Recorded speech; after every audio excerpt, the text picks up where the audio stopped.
హైదరాబాద్లో అందరికీ బిల్లులు వచ్చేస్తున్నాయి. ఉచిత కరెంట్ అనేది సరిగా అమలే కాలేదు. ఎన్నిసార్లు అప్లై చేసామో మాకు తెలుసు, కానీ ఉచిత కరెంటే రాలేదు. అన్ని ప్రూఫ్లతో సహా అప్లై చేసినా కూడా ఉచిత కరెంట్ రావట్లేదు. ఇవన్నీ పక్కన పెడితే ఇది వరకు 70 యూనిట్లకు 100 లోపల బిల్లు వస్తే ఇప్పుడు 260 రూపాయల బిల్లు వస్తుంది 70 యూనిట్లకు. కేవలం 67 యూనిట్లు కరెంట్ కాలుస్తే 244 రూపాయల బిల్లు వస్తుంది. ప్రజాపాలన అంటే 10 సార్లు తిరగాల్సిందేనా? ప్రజల పనులు వదులుకొని అధికారుల చుట్టూ తిరగాల్సిందేనా?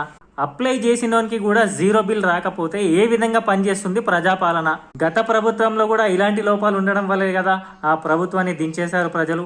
ఇవే ప్రజల్ని మళ్ళీ కొత్త ప్రభుత్వం గారెడి చేస్తే బురిడి చేస్తే ఊరుకుంటుందా?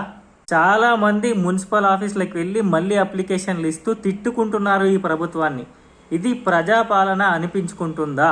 ఒక్కసారి ఆలోచించుకోవాలి ఈ ప్రభుత్వం. మీరిచ్చిన హామీకి 10 సార్లు తిరగాల, 10 సార్లు అప్లికేషన్ పెట్టాలా, పదే అప్లికేషన్లు పెట్టాలా? ఒకసారి